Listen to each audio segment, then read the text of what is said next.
right, good morning, folks. Today is Monday, July 24th, 2023. Welcome to episode number 414 of Simply Cyber's Daily Cyber Threat Briefing Podcast. Let me get the mic, camera, everything all adjusted. Coming in hot.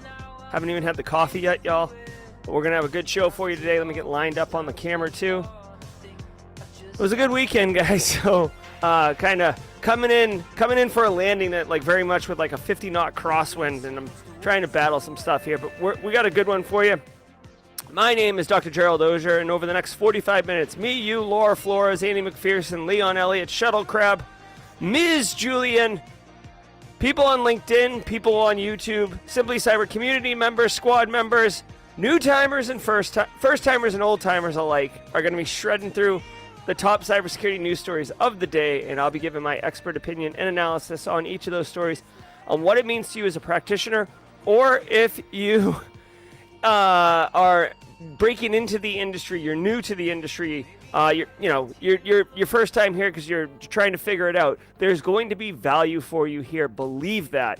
You're going to learn terminology, concepts. You'll learn the players. You'll learn why we're locked in this ever infinite battle of cat and mouse with Flaming Donkey and other APTs. And you're going to get some serious networking up in here. Travis W., Philip Martin, Senfulous, Jenny Housley, Haircut Fish, they all know about the networking value. LinkedIn people, don't be strangers. Say what's up. If it's your first time here, say hashtag first timer in chat. Let us know it's your first time in chat. We do enjoy welcoming our first timer people here. Hey, what's up, Left Coast Nick Barker, getting up early? My man. Guys, each episode of the Daily Cyber Threat Brief is worth half a CPE. And if you don't know what CPEs are, that's fine, no sweat. You don't need them, honestly, trust me. If you do know what CPEs are, it's because you've been told that you need them to maintain your certifications. Each episode of the Daily Cyber Threat Brief podcast is worth half a CPE, so be sure to say what's up. It stacks, 2.5 a week, 10 a month. In my opinion, document the easiest and most enjoyable. Obviously, I'm very biased in saying one of the very best ways to get CPEs, but hey, you know what? I've been here every day, 414 days, shows in a row, with exceptions, right? Eric Taylor, Jack Scott, Josh Mason have covered for me, but I'm team replay on those days, or team live. If you're live in chat, hashtag team live in chat. Bhushan Jungande, hashtag first timer, my man. Or my lady, I'm not sure. I think that's male, but, either way, we're happy to have you. Hashtag Team Replay. If you're on Team Replay, hashtag Team Replay. Do enjoy engaging in the comments on Team Replay. I'll comment on jawjacking. Oh, good. We got some love on the Cyber Unlocked book. I'll share more about that at the mid-roll if people are interested on that. Dude, I really did enjoy hashtag Team Replay giving me context on newspapers. I lost my mind about the end of newspapers on Friday, and a lot of people in chat still getting newspapers. So it's all good. Hashtag Team Replay. Love listening to the show. Jake Osborne says, when I get to work, got to get a SOC analyst job soon. Thanks, Gerald. My pleasure, Jake. Great to have you. Guys, if you are shy, you've been here a while, you're, for whatever reason, you don't really chat, may I recommend hashtag Passive Observer in chat, just basically so you could take a screen cap and get credit for the CPEs, but more importantly, so you can take that first step into professional networking and begin kind of that journey. I'm telling you guys, professional networking is incredibly valuable. I literally had a need. On for something for work on Thursday last week, and I just reached out directly to someone in my network who I believed could do the work and do it really well, and now she and I are talking about a potential job. You know what I mean? Networking is incredibly valuable. Now, I do want to point out, I forgot I put it there, I do have the little QR code in the corner. Also, I see, hold on one second, the chat box has gone too far. What are we doing here, guy? Let me get this chat box sorted out.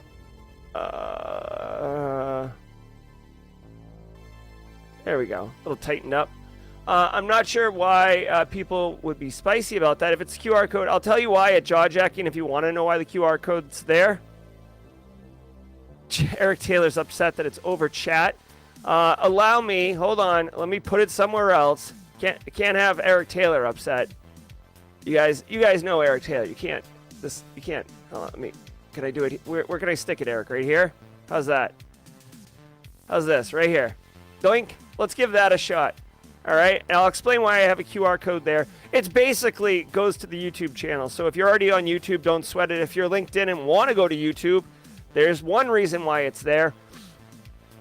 All right, guys. So, before we get into the news, we're right there on the cusp. But I do want to say shout out and thanks, starting with the sponsors, Barricade Cyber Solutions, a.k.a. Eric Taylor, the man giving me some spice around my QR code. There is a reason for the QR code, but I want to say what's up and love to Barricade Cyber Solutions, a longtime sponsor of the podcast. Barricade Cyber Solutions is dedicated to helping businesses through cyber attacks and recover from the damage done. They also get spicy about QR codes if you put those in there without running it by them. Cyber attacks can cause massive issues for businesses and send dedicated, hardworking business owners into turmoil. But Barricade Cyber Solutions knows how to mitigate the damage done by cyber incidents. Believe that. If you have a cyber problem, they can solve it. Check them out at barricadecyber.com. Links in the description below. Love seeing that BCS logo in chat. Hashtag squad members throwing love at Barricade. Also want to say shout out and love to another stream sponsor, Antisyphon Training, the training arm of Black Hills Information Security. Their pay what you can courses are amazing. There's 8 of them. They actually have dozens and dozens of courses on demand and in person available. But their pay what you can are excellent. There's 8 of them here, and 3 of them are taught by John Strand himself. Look, I'm wearing I didn't even realize. I'm wearing a Black Hills Information Security shirt right now. This is how much I love this company. They are awesome. Nick Barker, Stephanie, Laura Flores dropping John Strand emotes in chat. This is the man, John Strand, and it's definitely worth checking out. At a minimum, even if you don't need any training right now, bookmark it. Links in the description below. Also want to say shout out and love to Panoptcy, but more about them at the mid-roll. Now, do me a favor, sit back and relax, and let's let the cool news wash over us in an awesome wave. Cybersecurity headlines. It's Monday, July 24th, 2023. Microsoft key stolen by Chinese hackers provided access far beyond Outlook. The private encryption key used by Chinese hackers to break into the email accounts of high-level U.S. government officials, as disclosed last week, also gave them access to a vast array of other Microsoft products, according to new research from cloud security firm Wiz. In a blog post published Friday, Shir Tamari, head of research at Wiz, said further investigation has revealed the compromised key would have given the hacking group, which Microsoft calls Storm 0558, access to far more than Outlook, spanning many other Microsoft services that use the same authentication process. This includes every application that supports personal account authentication, such as SharePoint, Teams, OneDrive, customers' applications that support the login with Microsoft functionality, and multi-tenant applications in certain conditions. This all according to Tamari's blog. Although Microsoft revoked the affected key, Wiz warned that a sophisticated APT could have used the access and time to build in backdoors or other forms of persistence into victim systems and accounts. Further, any applications that rely on local certificate stores or cached keys may still be using the corrupted key and would be vulnerable to continued exploitation. A link to the Wiz blog is included in the show notes to this episode. Wow. Okay. This is not good. We recovered this story. We covered this story last week. And if you recall, I don't see the link to the blog post. I do want that link. Is this it right here? No. We'll find the link to the blog post in a second. Here it is. We covered this last week in chat, or excuse me, on stream. I'm gonna drop a link. Blog post, Microsoft APT issue. Okay, we covered this last week. It was originally reported that only 25 government accounts had been compromised. There was also some indicator that it wasn't like directly people, civilians or military in the government. It was professional services contractors like Booz Allen or whatever in support. It was one of those ones where we reported, okay, this was terrible, but because they caught it when they caught it, way to go, Microsoft. This wasn't nearly as bad as it could have been. Lesson learned. Wipe your brow. Now it's coming out after this Wiz thing that, and it's important to note the word could is used here. The attackers were able to get an authentication certificate, right? Or a signed certificate, which would allow them to create their own, they got a signing key, which would allow them to create their own access tokens, create their own certificates, basically, to validate and authenticate and legitimize malicious stuff. Now, what's really, really, really, really bad about this, as they noted in the story, is that this has, like, you would wish on a good day that 25 compromised email accounts is what happened. And you can kind of see it in this blog post. By the way, shout out to the color scheme on whoever made this infographic. I love it. It looks like the Cyber Unlocked book, which is probably why I'm partial to it. This key would allow everybody that's using Microsoft, right? So, my company uses Office 365. If you complain about Teams, your company probably uses Office 365 too. When you log in, we're all logging into the same place, right? There's these different tenants, and the way that Office 365 and Azure knows how to serve us our instance, our tenants, our slice of heaven up in Azure is by who we are when we're authenticating and everything like that. So with this key, they say in the story, threat actors could have basically compromised not just government, but like anyone, Fortune 500, U.S. government, other international governments. Like, this was a golden key, essentially. And as they also pointed out in the store, this would allow threat actors to, yes, the key got revoked, so now they can't do anything with that. But, dude, if you look at the cyber attack kill chain, register, trademark, Lockheed Martin, right? If you're a red team or a pen tester, you know what I'm talking about. If you're new here and you've never heard of the cyber attack kill chain, go look at it, okay? But like step 3, 4 of the cyber kill chain, let me actually pull it up on chat. Right. All right. Well, different companies have different freaking takes on it, but I think this is the original one, right? Lockheed Martin. Well, okay, so of course I got in chat, but okay, so this is the cyber kill chain. This is kind of the workflow that threat actors do and pen testers do and red teamers do. But right here, step 5 and 6, like installation of malware, and step 7, or step 6, C2, command and control. This right here, it doesn't say it explicitly, but what is happening here is persistence is being installed or set up. Persistence is basically the ability to come back onto the machine without having to go through steps 1 through 4 again, right? I don't need to trick Carl. Where are you, Carl? I don't need to trick Carl into falling for a phishing email and giving me his creds or whatever once I've compromised him, right? Because if he changes his credentials, I got to go fish him again. No, I get on the box, I get access. One of the first things I'm going to do is install a C2 agent. I'm going to install persistence so I can just get in whenever I want and do what I want, okay? So persistence, right? Just to take that forward. So with this, these threat actors with this Microsoft key, here's where it gets really, really gnarly.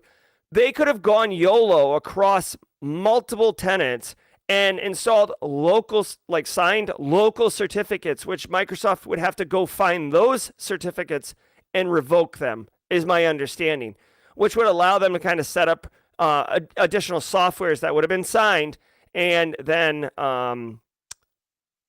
have persistence, right? So there's two things here. One, this is really, really bad, right? So you should be mindful of that. I guarantee you money that matters to me.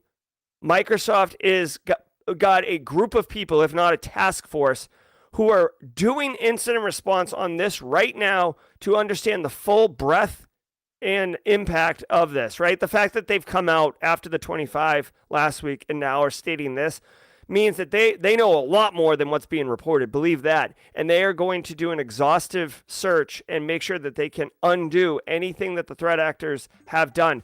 The final thing I'll point out, and this is like really interesting, is that one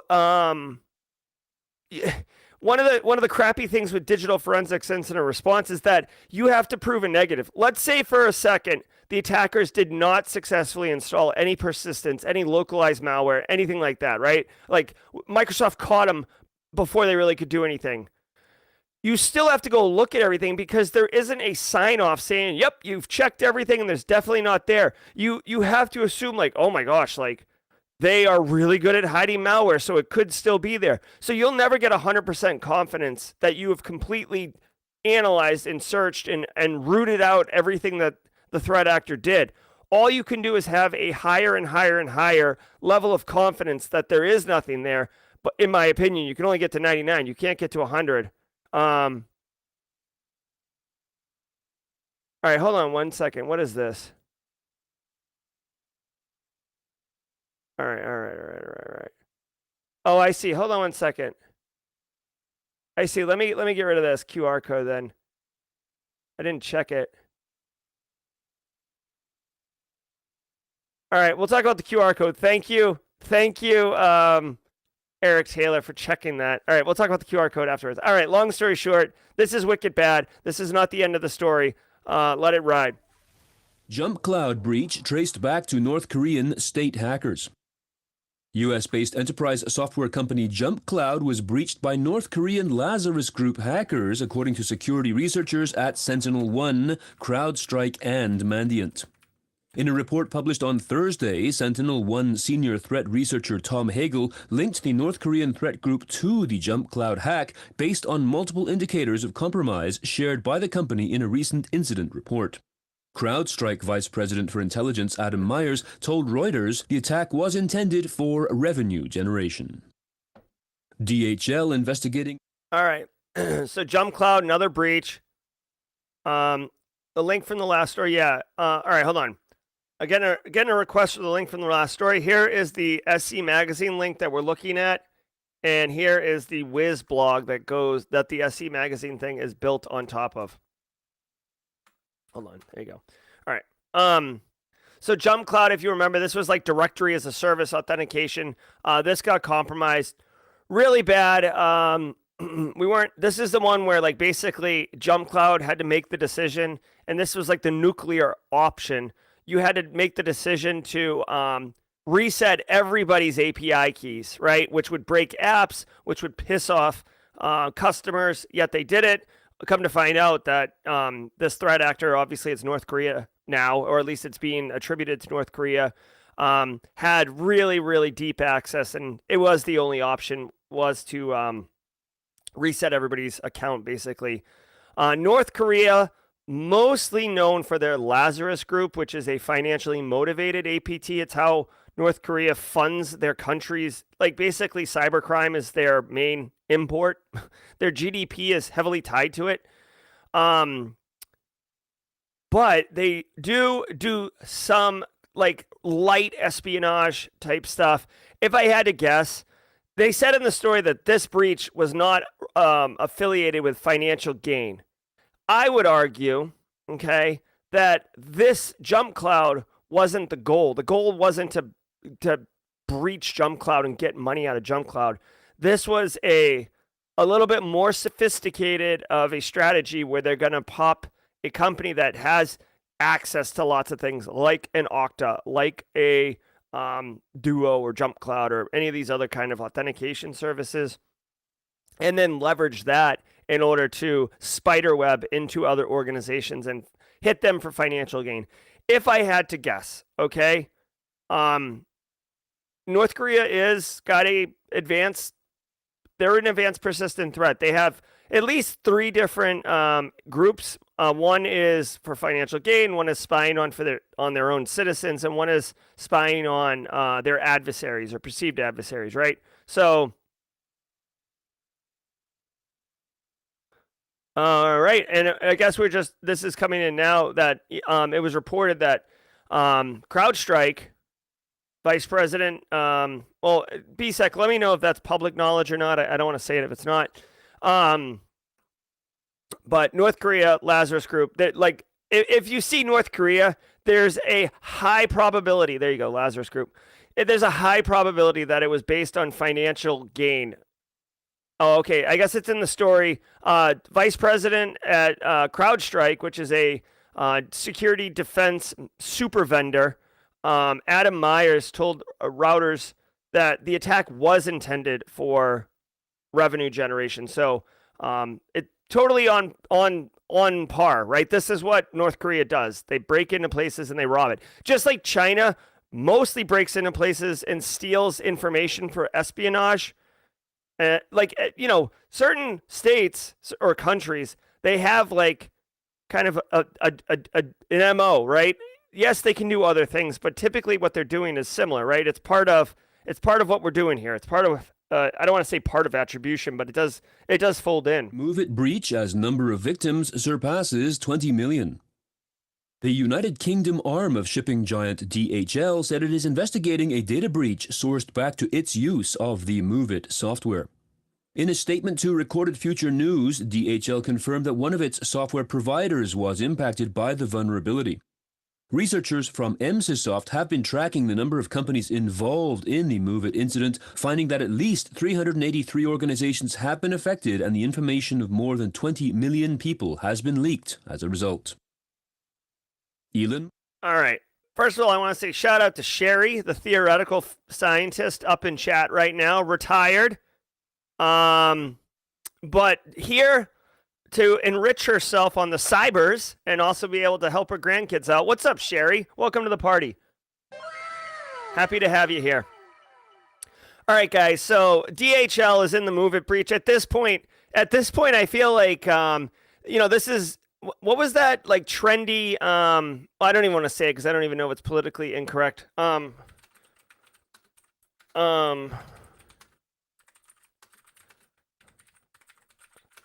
second. At this point, it's like you are either in the breach or you're nobody, right? Like it's almost becoming like a cool kids table where if you're not into the MOVEit breach, then whatever. Here's the thing. It says victims surpass 20 million. I don't know. They have to mean number of records involved in the breach, not just the number of vendors, because there's no way they breached 20 million different. There couldn't have been 20 million different businesses using MOVEit. All I'm saying is basically right now, the MOVEit breach is super trendy, right? It's like, that I always do it, the Will Ferrell, Zoolander, like MOVEit breach victims are so hot right now. Like that scene from Zoolander.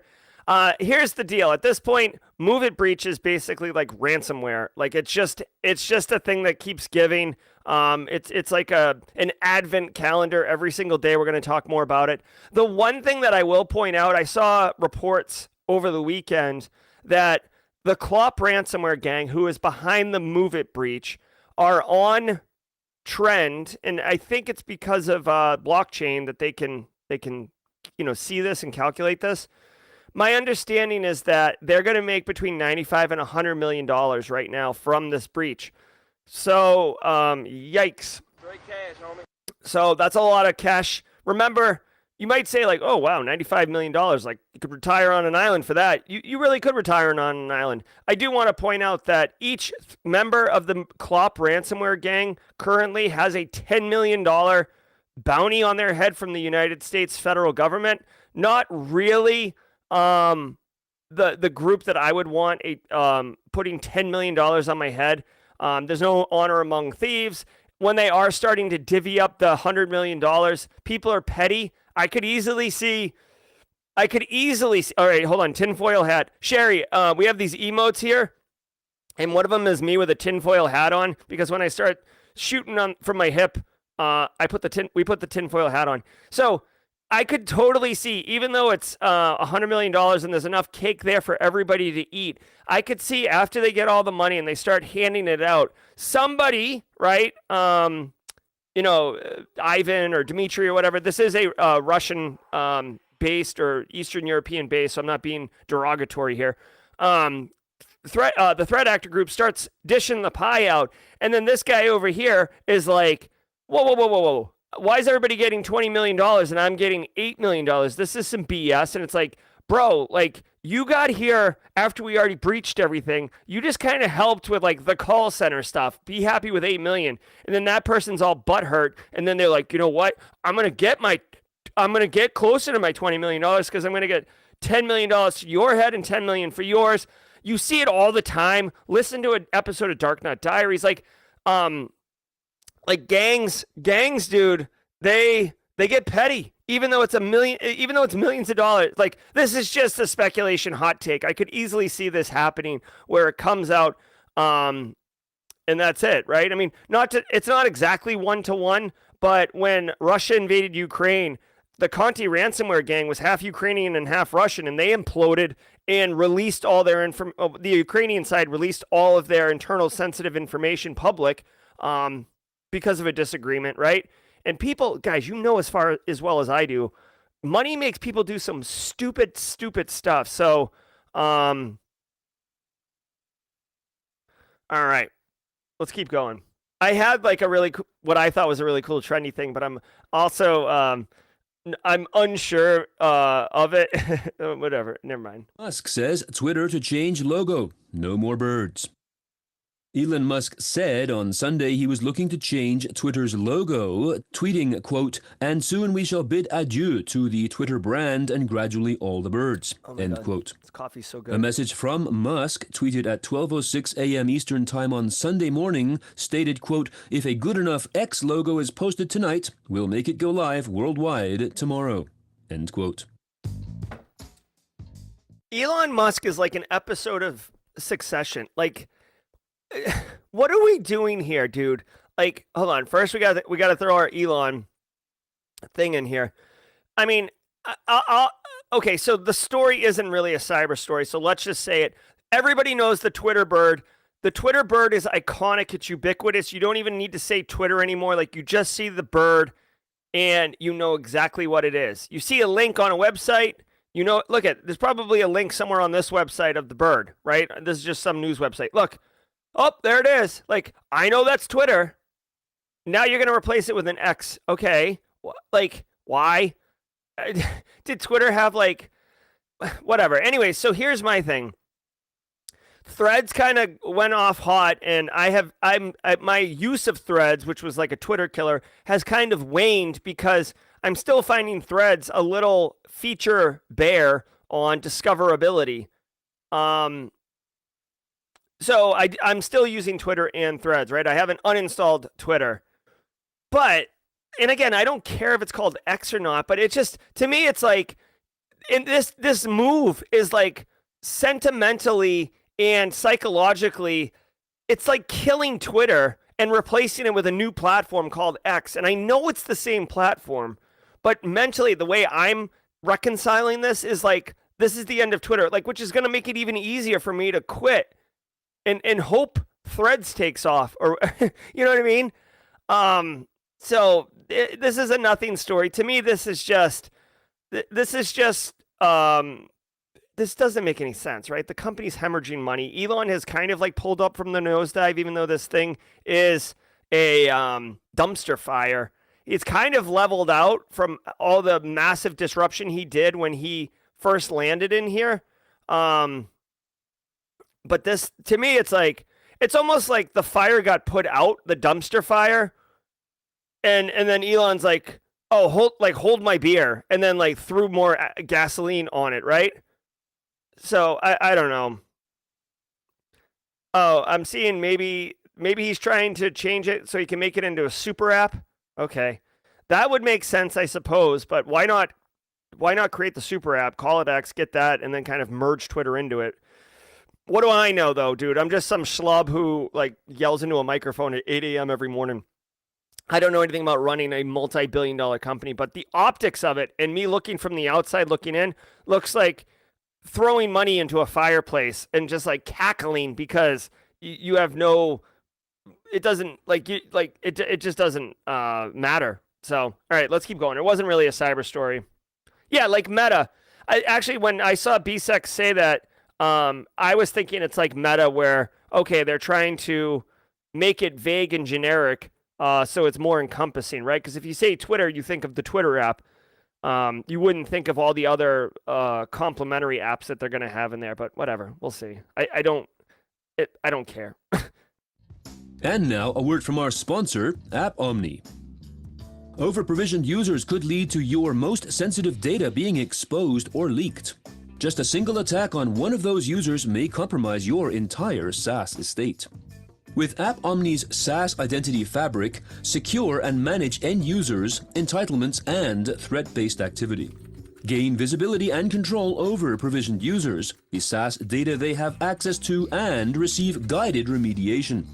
Get connected with SaaS security experts at appomni.com. That's appomni.com. All right, hold on. Hey, Sherry and everybody else, this is the mid-roll where we do the same thing every day, but we have fun doing it.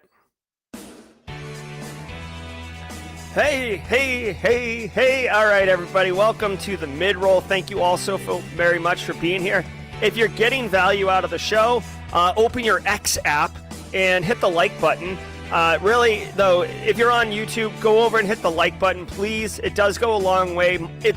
It's more of a mechanism to trigger the YouTube algorithm to notify YouTube that people who normally watch or look for cybersecurity content like yourself, like this program, which will say, oh, other people who are looking for cybersecurity content may like this program also, and that's why I ask you to hit the like button. It helps other people discover. Thanks again to the stream sponsors, Barricade Cyber. Oh, Sean Washington just wanted to share that he has an offer for a SOC analyst position and doing salary negotiations, cyber growth and learning grind, my man. Dude, Sean, so happy for you, Sean. Thanks again for the super chat. Thanks for the super chat, Sean, and congratulations on the SOC job. You, my friend, are straight crushing it. You want to talk about someone who perfectly captures the workflow of what you're supposed to do to get in? Sean's killing it. Trey Grady passing his net plus on Saturday, my man. Thank you so much. We're going to have a celebration segment. Eric Taylor with the 50 spot. Ah! Straight melting down now, y'all. Squad members, Barricade Cyber with the 50 spot. Coming in hot. Grab up your membership right now. Carmen Cienego got one. If you got it, you could thank Barricade Cyber Solutions. Again, Barricade Cyber sponsoring the show in so many different ways and supporting the show. Thank you so much, Eric Taylor. Guys, I want to tell you really quickly about Panoptcy Security, the third and final sponsor of the stream. Panoptcy Security is involved with quantified risk assessments, among other professional services. The key takeaway that you need to know here is that if you are looking for, if you're building oh my God, another 50? Oh, hold on, like,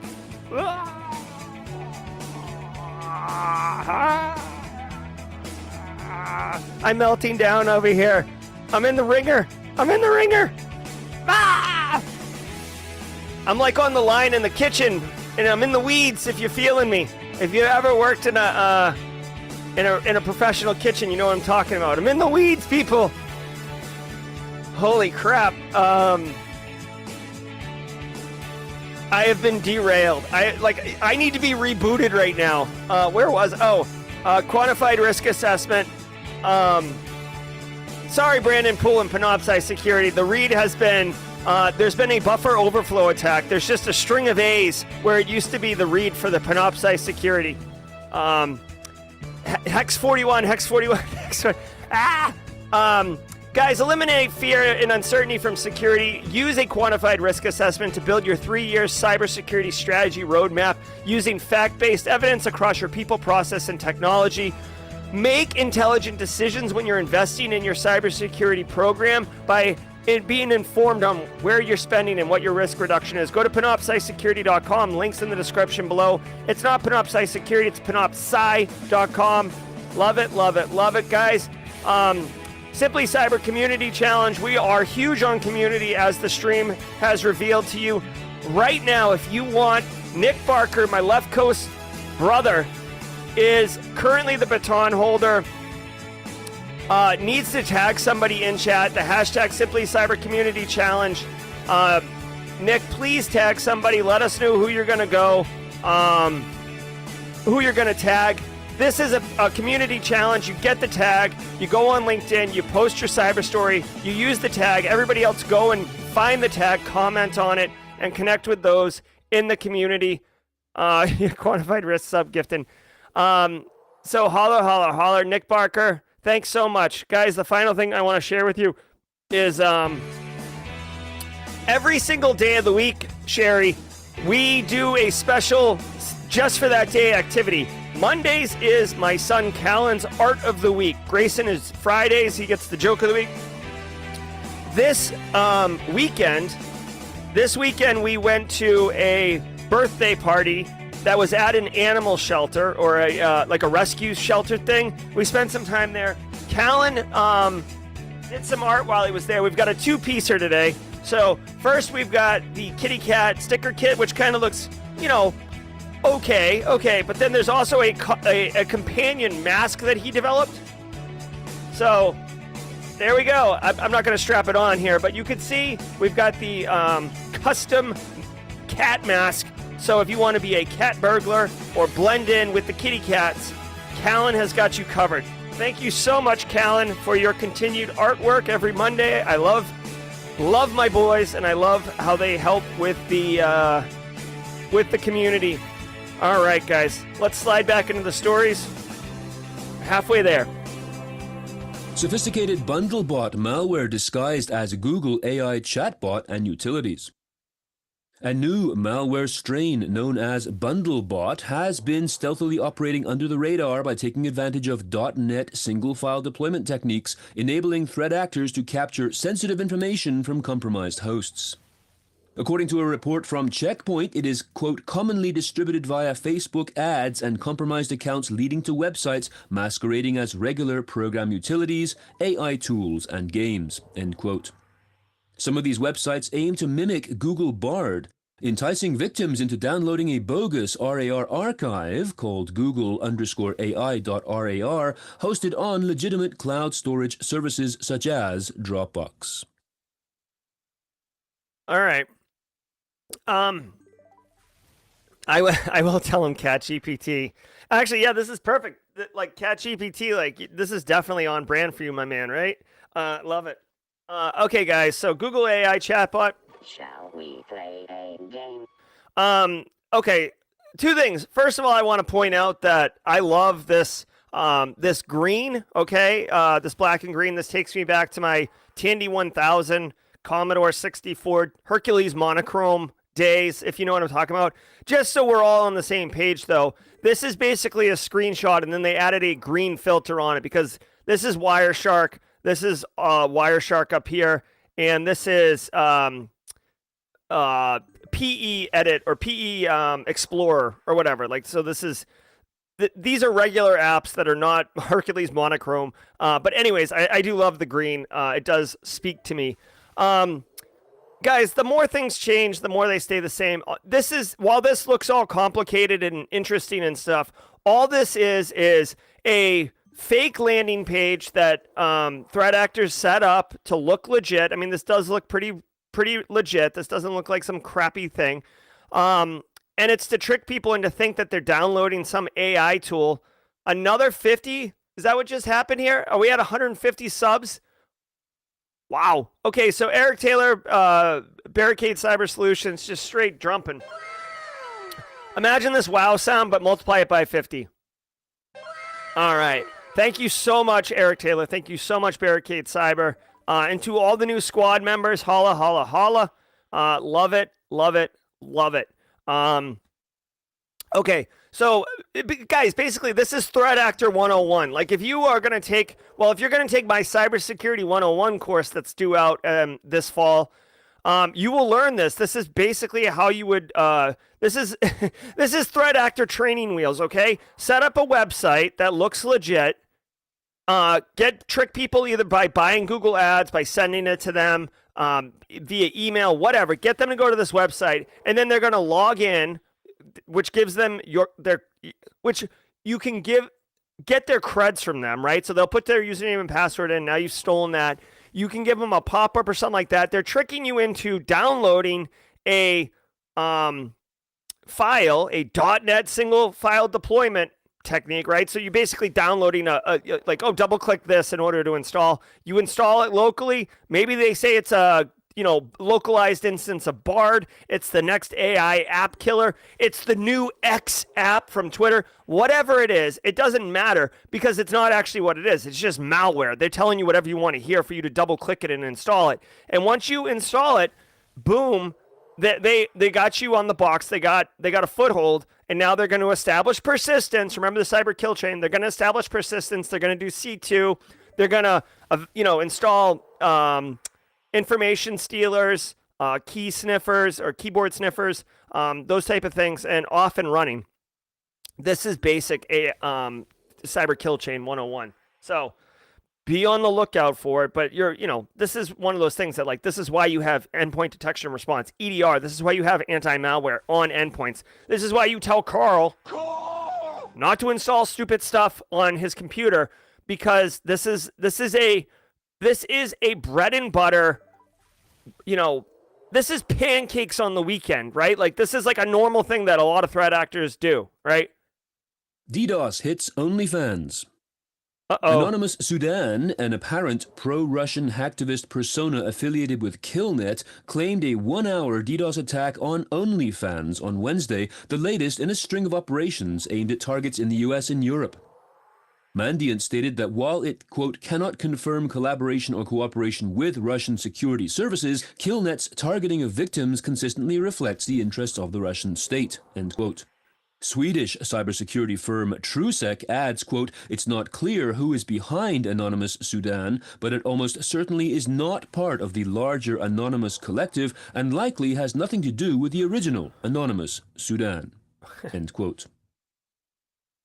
All right, so that's kind of weird. All right, so this is one of those rare instances where a threat actor operated in the space, did their things, and now there's another threat actor that's potentially not the original one, but claiming the same name and moniker. This is kind of tricky to do because threat actors were actually named by defenders based on indicators of compromise and attribution and TTPs and stuff like that. It's not like, you can come out and say, we are Anonymous Sudan, right? Like hacktivist groups, ideology-based attackers will do that.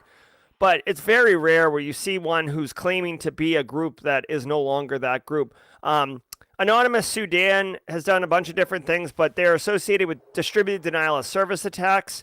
Killnet, you could see Killnet mentioned several times in the story.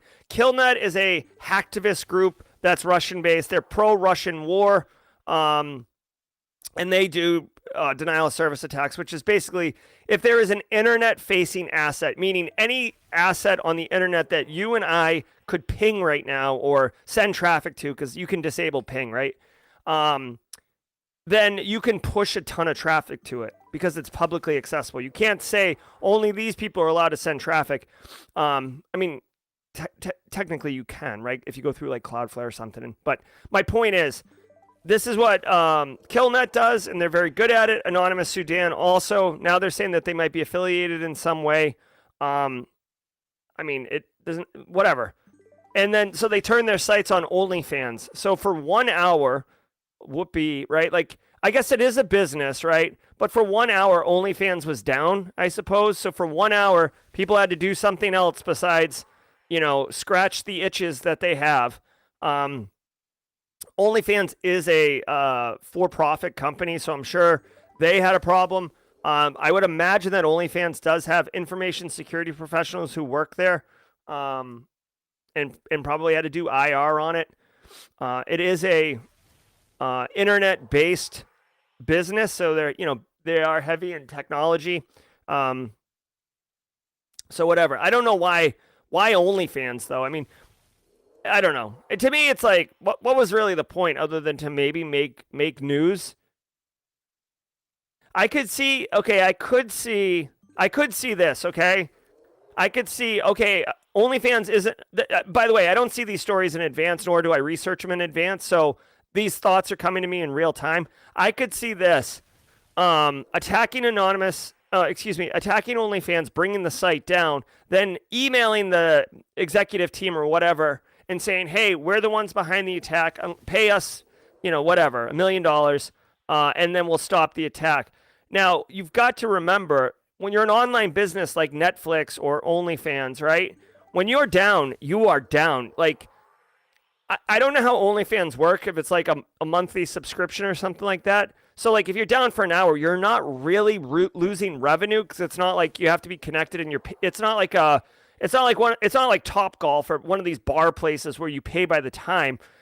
You pay a monthly sub. So chances are they didn't lose money per se, but it probably scared the crap out of them, because they were probably getting a lot of angry customers, both the consumers and the producers of content on OnlyFans. So maybe that was the play to get paid. And only after 1 hour did they pay the extortion, and then Anonymous Sudan released the attack. But just, that's how I could envision this happening. But at the same time, guys, 1 hour is not a lot of time. Like, I start the attack. Like, just bear with me. I start the attack. I send you a message. I say, I'm the one doing it. If you pay me, I'll make it stop. You pay me, I get my money, I make it stop. 1 hour is a very short window for all of that to happen, even if everybody was on the same page, right? Like, just moving the money, validating the transfer, like, that takes about an hour, right? Like, it's not like I call OnlyFans and I speak to the CEO immediately and I'm like, I'm the guy doing it, right? Like, that probably would take over an hour anyways. So, I don't know. The story doesn't really check out, but I'm trying to figure out what at the end of the day, straight cash, homie. Anonymous Sudan is ideologically motivated, but this sounds like a straight cash, homie. All about the Benjamins on this one. Researchers warn of several DDoS botnets exploiting Zycel devices. Part of an ongoing story, Fortinet FortiGuard Labs researchers warned of multiple DDoS botnets exploiting a vulnerability impacting multiple Zycel firewalls. The flaw, tracked as CVE 2023-28771 with a CVSS score of 9.8, is a command injection issue that could potentially allow an unauthorized attacker to execute arbitrary code on vulnerable devices. Zycel addressed the vulnerability in late April and advised customers to install the provided patches. Researchers from Rapid7 confirmed that they are tracking reports of ongoing exploitation of this exploit, stating that as of May 19th, there were at least 42,000 instances of Zycel devices on the public internet. They added, quote, since the vulnerability is in the VPN service, which is enabled by default on the WAN, we expect the actual number of exposed and vulnerable devices to be much higher, end quote. All right. Zixel continued, like, Zixel and QNAP are kind of like, I like to think of them as like these tier 3 vendors where, like, they have a huge presence in the market, but their products are like constantly getting abused.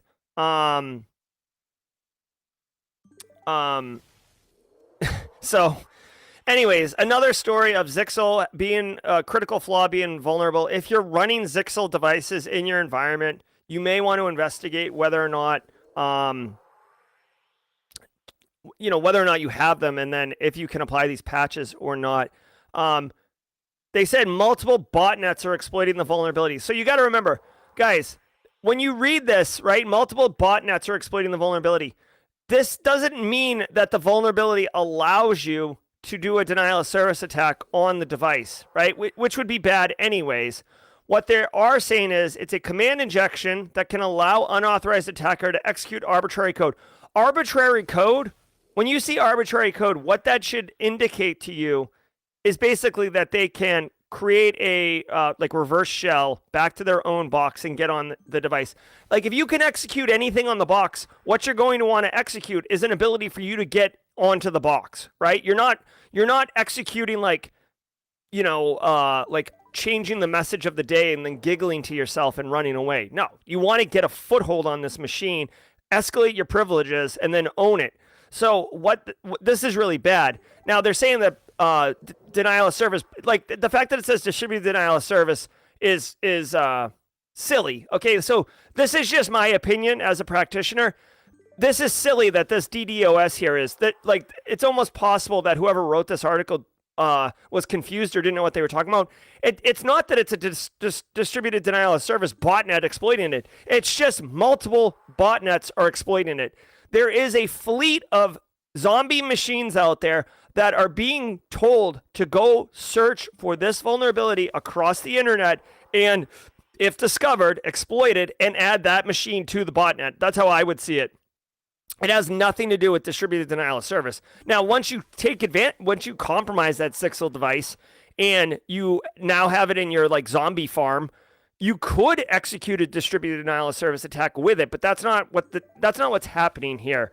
If you are running these versions, Zixel, Zywall, USG series, the VPN series, the Flex series, the ATP series, you are vulnerable. CISA has added it to its list of known vulnerabilities. So Jen Easterly, let's get you up on stream here. There's Jen Easterly, the director of CISA. It's been added to the active exploited catalog, which I love. I'm going to drop a link in here. If you have a vulnerable system in your environment that's showing up on this list, you should absolutely fix it. This is partially how you prioritize what vulnerabilities to remediate in what order. If it's on this list, you really need to escalate the priority of closing it. All right, so way to go, Zixel. You continue to have market share despite the fact that you're constantly getting slapped around with vulnerabilities. And now, last week in ransomware. Last month, in fact, a new ransomware operation named No Escape, or No_Escape, was launched that quickly began amassing a stream of new corporate victims. According to ransomware expert Michael Gillespie, this is a rebrand of Avaddon, AVADDON, who shut down their operation in June of 2020 after being pursued by law enforcement. Other ransomware news last week includes a new Sophos Encrypt ransomware that impersonates Sophos. Fin8 threat actors were seen deploying the ALF-V ransomware using sardonic malware. Big Head ransomware displayed fake Windows updates alerts, and of course, Klopp's data theft attacks using the Move It Transfer 0-day confirms to claim additional victims. According to a new Coveware report released last week, these attacks are expected to earn the gang between $75 and $100 million in extortion payments. Yep, as I said earlier on the stream. All right. So first of all, there are a couple wins in there for law enforcement.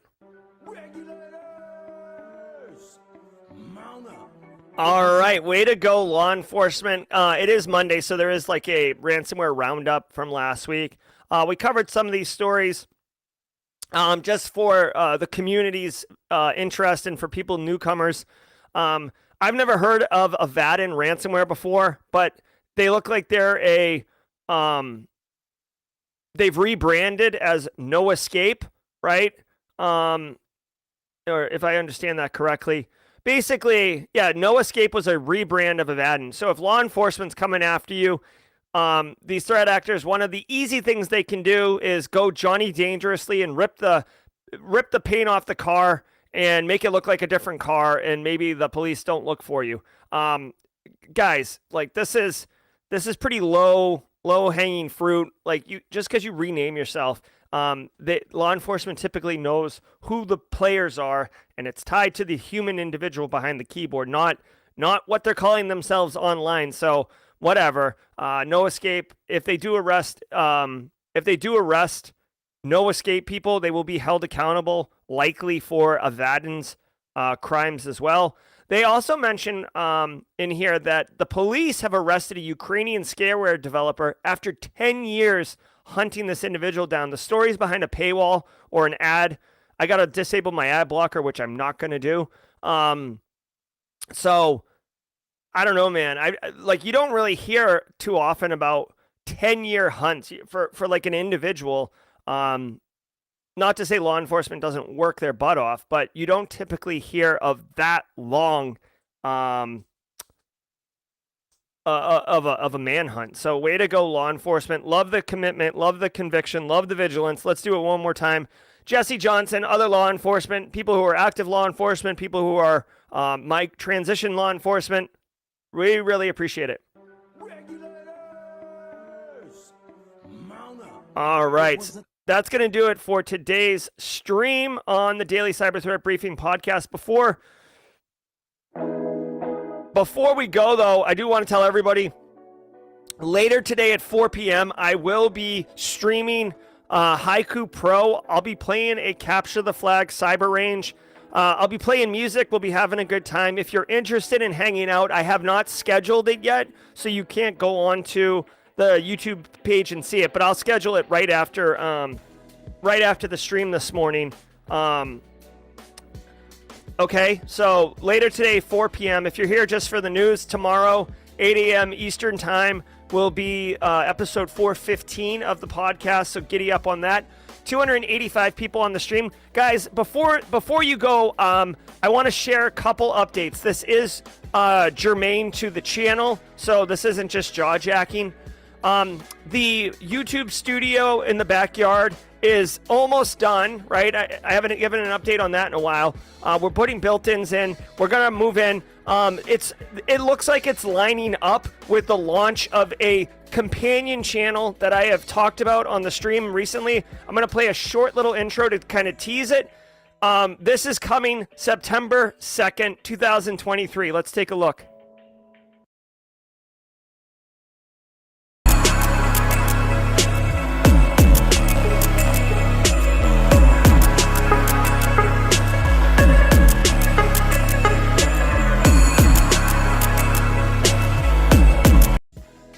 All right, that was it. The SC Cafe. This is going to be, if you think of a mullet, Simply Cyber is business up front. The SC Cafe is party in the rear. We are going with a casual companion stream where jaw-jacking AMAs, resume roasts, hangouts, good times. Guys, we are cyber professionals and it is a lifestyle, but it's not all business all the time. We do have community. We do have engagement.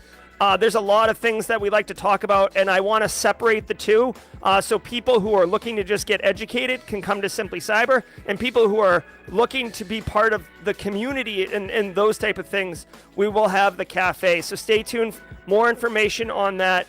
Like I said, September 2nd, you can set your watch to it. I'm going to be launching and going YOLO up there. So I hope you're as excited as I am. Obviously, it's going to have a 80s, 90s retro synthwave vibes, because that's my jam, and that's what's up. All right, let me check my calendar really quickly to see if I have a 9 a.m. meeting. All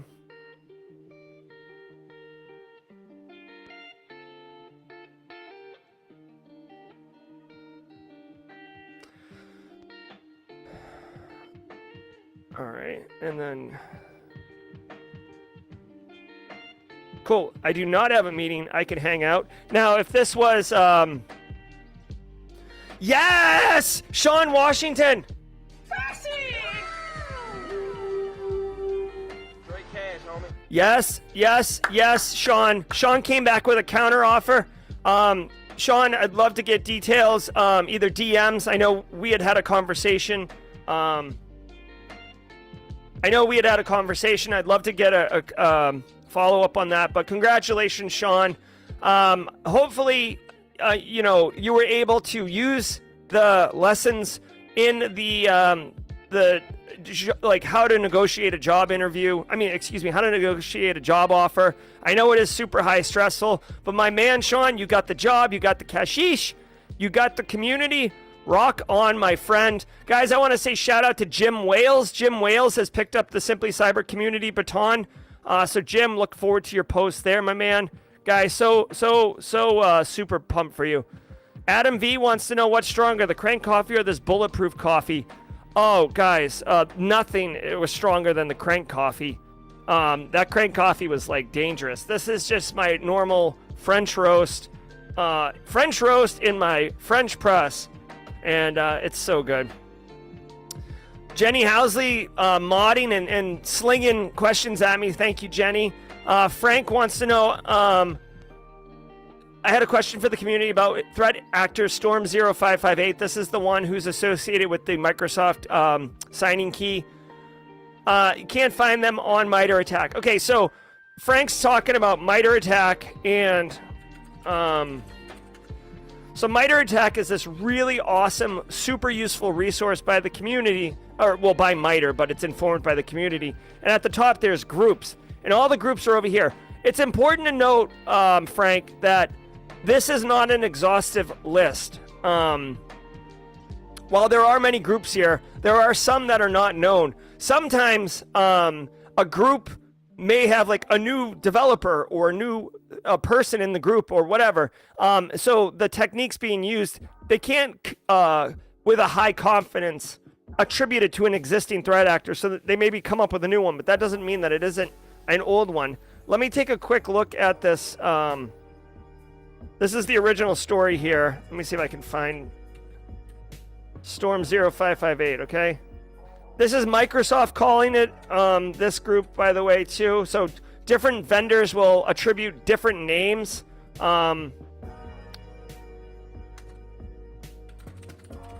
Right? Like, so this is Microsoft's naming convention. I usually get on a rant about not having, having multiple names for the same threat actor, and why it's frustrating, but different, if a company like Microsoft says, oh, it's this one, and another company says it's also this one, but one of them's wrong, it can lead to more confusion. Trying to see if I can find any information around other names. It's definitely in China. Dev 0558. Oh, here we go.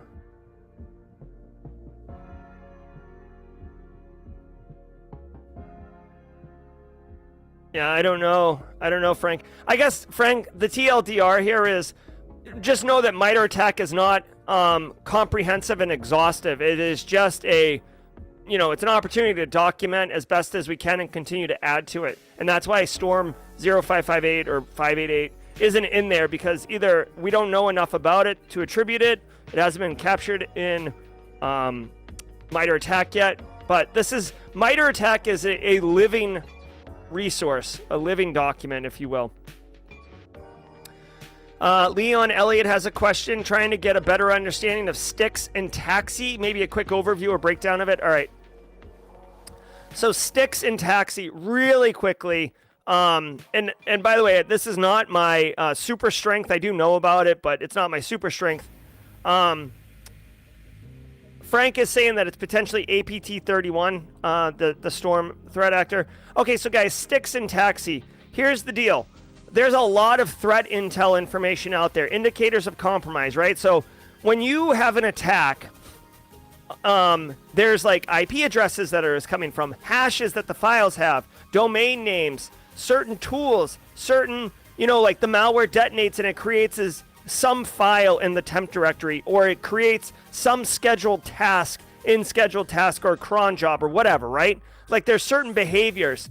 Well, it is unbelievably time consuming to get like a notepad or an email with this information and then to copy and paste it into like your EDR solution or your firewall solution or whatever, or into your SIM to look and go threat hunting to see if you actually have a compromise in your environment. So Styx and Taxi was an attempt, or it is an attempt, to have a normalized, industry accepted standard for communicating this type of information in a way that security vendors can develop some type of ingestion mechanism into their tools, so you can ingest this information in a known way. So think of it as a standard protocol, right? My computer can talk to your computer because we both are set up with a TCP/IP network stack, right? If you were running some type of weird, I don't even remember the old ones, but like a Novell network, right? Or I forget, like some of the really old standards that never really made it. But like, think of like Blu-ray and DVD.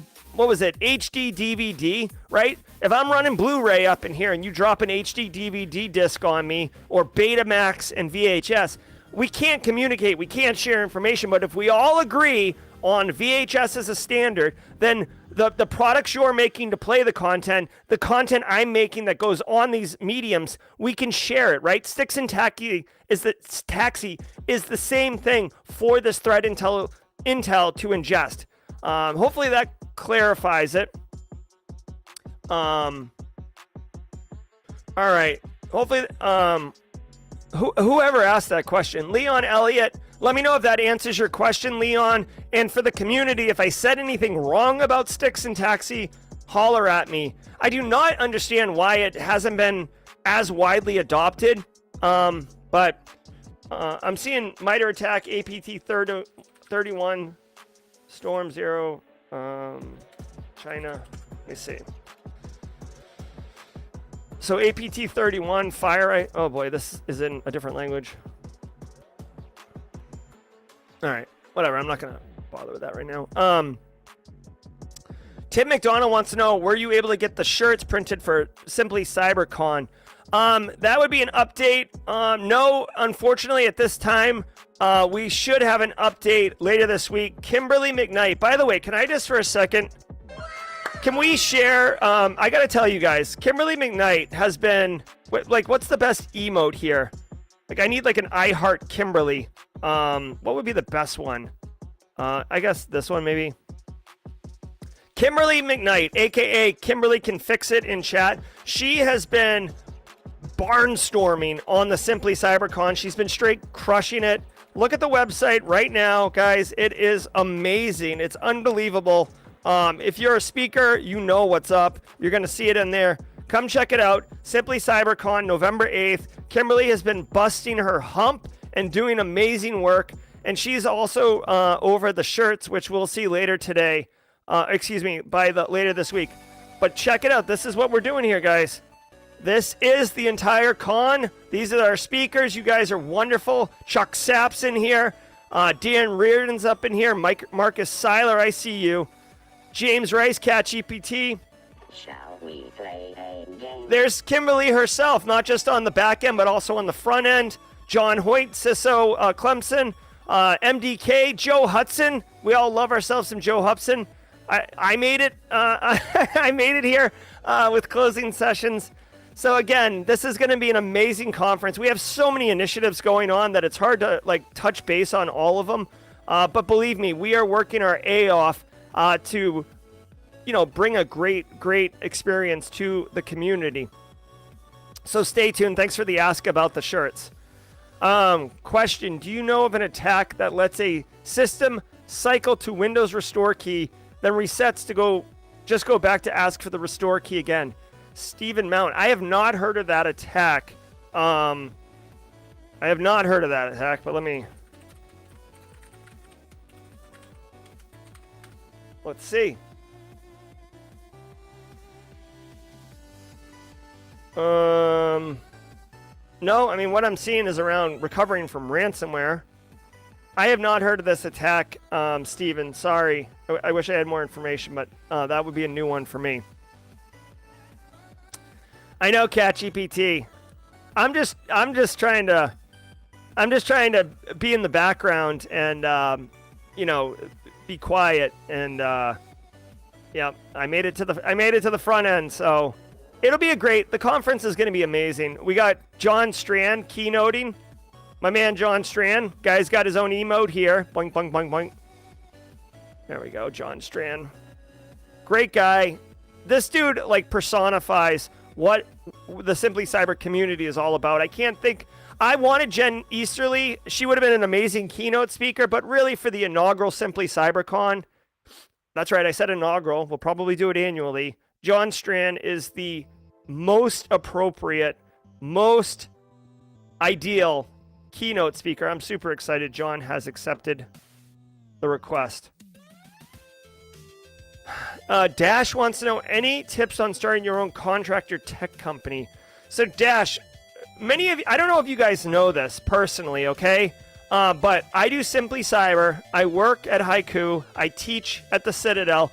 But I also, if you go to my LinkedIn, you'll see it buried deep in there. I own Coastal Information Security Group, which is basically an LLC that enables me to do information security consulting. So if you got, some work or a problem or whatever, I can help you. I don't really pitch the services. It's much more through my network. So what I would say, Dash, is if you're going to start your own contractor test company or tech company, I would do the following. I would go through the process of setting up, get the LLC, right? Register the business, get a business bank account, right? Kind of get the big pieces in place, right? You don't have to, I started my company in 2016 and I did a bunch of work in 2016, and then 17 and 18, I kind of was chill. So you can get these things in place and not have to be hyper focused on it. But by getting all of the big pieces in place first, kind of the logistics of having a business, then when you focus on getting business, you're not thinking about oh, I got to do this. If they're oh yeah, so send us a quote, and you're you're sending it from you could send it from your Gmail account and stuff like that, but it's just you're going to want to focus on getting business when you want to focus on getting business. So the one thing I would definitely suggest is get all your logistics and support and infrastructure in place first. It doesn't cost a lot of money. It isn't free, but it doesn't cost a lot of money to kind of get that up, and then you can go get work. Your network is incredibly valuable. You are not going to be able, as far as I know, you're not going to be able to say you're open for business and hang a shingle out front of your house and be here we go. You need to network. You need to tell people that you're going to be starting a business. You could say you're starting a business or you've started one and you could do some work and wait till you get your first client and then race around and do your infrastructure stuff first. Excuse me. Get your first paying gig and then set up your company and everything with the money from that gig. You could do that. That's what we did. When I originally started Coastal, it's because I had a big job opportunity, right? It was a $15,000, $20,000 gig. And I was oh, yeah, let's do that. And then we immediately, it was me and one other guy. I bought him out of the company right after that gig. But you know what I'm saying? And by the way, Dash, Eric Taylor, there's several people who own small businesses in here. And they can comment on this. That would be, hey, take it easy, Jamie Fleck. That actually would be a great topic for the SC Cafe. We could do an entire live stream on best and worst practices, lessons learned from starting a small business, all right? Leon Elliott says, are there cybersecurity companies that take on clients as a pro bono for X amount of time to display their value? Yeah, no, I don't really think so, Leon. What I have seen, and I don't do this. So I've gotten my client engagements. I mostly do CISO, vCISO, GRC stuff. That's my service offering. But I have seen typically, you get in there for a small engagement, a low value engagement, like a $15,000 pen test or something. And then you crush the pen test and then you get follow-on work because now you're a trusted authority in the cyberspace. I'd also recommend you can do local network, I joined a business network thing in my area. I was the only cyber person. It was a lot of small businesses, but you talk and stuff. So I've had people from that community send me work. So that's another way, and I send them work too. That's another way to kind of build your book of business. Dash says, I have a potential client already who wants to contract me, so can I take on the work before setting everything up? Oh, yeah. Dash, if you have a client who's ready to rock and roll, go for it. And if you're serious about making it a real business, I would suggest, or I'd advise, if it were me, take a small portion of the money you get from that client and set up, in the state of South Carolina, it's a few $100 to set up an LLC and protect yourself from that way. You can get some boilerplate contract language. Make sure you execute a contract that it spells out what you're going to be providing, what they're going to be paying, all that stuff. But yeah, if you can do that, go for it. All right. What did Nick Barker say? Be sure you know what you're liable for. Yeah, exactly. Exactly. There are contracts out there. Look for like professional services contract. I mean, like Dash, I don't know what kind of work you're going to be doing, but like think about this. Like say you go on their network and you do a scan and you blow up, like for whatever reason. There's one reason. Let's just say you go on their network and you blow up some type of like old legacy technology or something like that, and it screws the business. Well, you were just doing a vulnerability scan, right? Like you weren't trying to knock the business over, but so you'd want that spelled out that like, you know, through the course of me doing work, there is potential that disruptions can occur and you accept this potential risk. Although we minimize all likelihood of this happening, it is possible, right? Also, make sure that you spell out in your contract that whatever services you're doing, you cannot 100% reduce risk. Like you can't go there because imagine this, you go there like me, I go do CISO work, right? And then I finish my work and the next day they get hit with ransomware. Well, they could be like, you were just here. You secured us. How is this possible? You failed at your job. And obviously I would be like, no, like it's cyber resiliency, not cybersecurity. First of all. Second of all, I put in the contract that I'm not going to give you 100% certainty of removal from any type of cyber risk now or ever in the future. So I can help you recover from this, but you know, like be transparent, but also cover your butt. You do not want that. Yeah, if you could talk to a lawyer.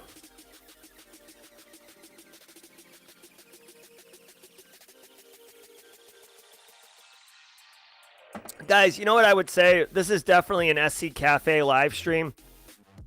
If there's that much interest from the community, we could even do like a recurring meeting around cyber business. You know what I mean? Like, although it's kind of maybe that's more appropriate for Simply Cyber, because that's the business, right? The party's in the back at the cafe, setting up a business and legal terms and all that. That's much more front of the house stuff, right?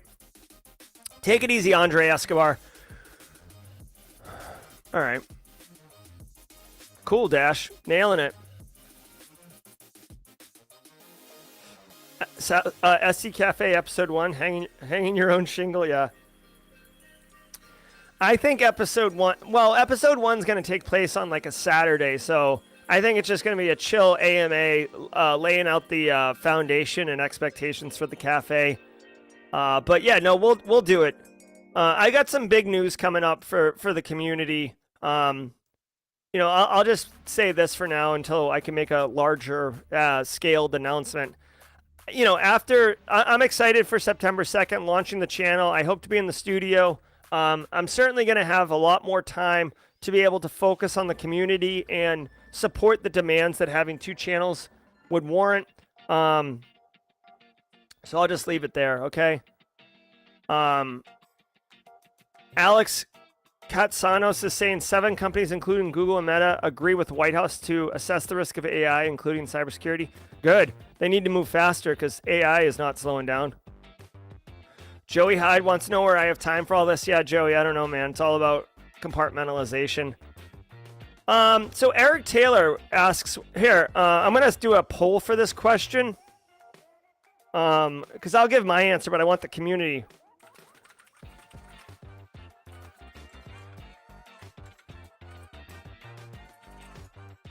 All right. What do you prefer or use most? Bard or ChatGPT or other? Or I don't use AI. Okay, let's ask the community. I'm going to tell you, I'm going to vote. Can I vote? How do I vote? Can I vote? I can't vote. Huh. So here's an interesting thing on it. I've done a review between Bard and ChatGPT, and I showed in the video that Bard performed better than ChatGPT, in my opinion. However, I find myself using ChatGPT when I do go use AI. I don't use, like, even though I think Bard did a better job, I find myself using ChatGPT more often. So, there, you know, I guess there is that. Billy Presley, LOL, using Worm GPT. I like it. Leon Elliott asks, are these open to anyone to do the CTFs that you do at 4 p.m.? So Leon Elliott, today's 4 p.m. Normally Yes, you can follow along. Today's, I don't think you're going to be able to. I don't think you'll be able to play with me on the platform today. But normally, yes, you can follow along. There's the company that hosts it, Haiku.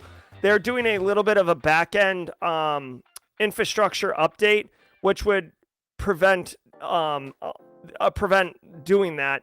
But if you do have a pro subscription to Haiku, you would be able to follow along. That doesn't stop you from that. I think I'm going to be doing a GDB, so the new debugger lab. So it'll be a really kind of deep technical operating system type lab type thing. 66 votes. I'm going to end the poll here. Looks like overwhelming ChatGPT people.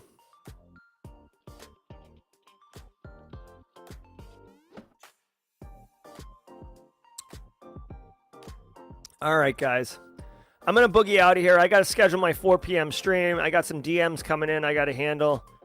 Guys, thank you all so very much. Super excited about the cafe. Super excited to get another week. I'm just happy, guys, happy to be breathing, happy to be standing upright. Celebrating. Here's a little tidbits Tuesday. Like, celebrated my wedding anniversary this weekend with Mrs. Auger. Love my wife. Had a great experience with her.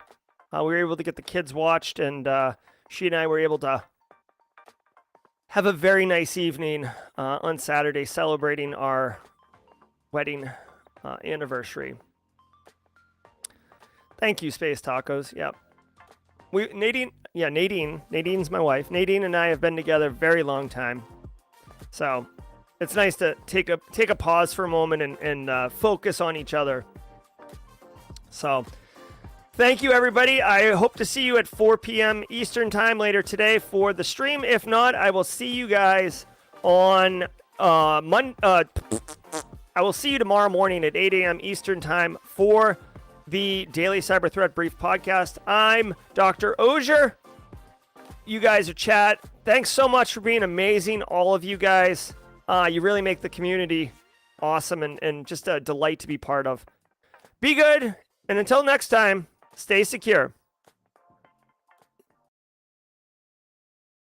Hey everybody, I hope you enjoyed that content. Keep the cybersecurity train going by connecting with the other Simply Cyber community resources. We have the Discord server that's lively and always keeps the conversation going. You can connect with me directly on LinkedIn. And also every single weekday morning on the Simply Cyber channel, we're doing live daily cyber threat briefings, 8 a.m. Eastern time, as well as Thursday at 4:30 p.m. We're doing live stream interviews with industry experts, and we produce videos that we push out every Wednesday morning. I'm Jerry from Simply Cyber. I hope you enjoyed the content, and we'll see you in the next one.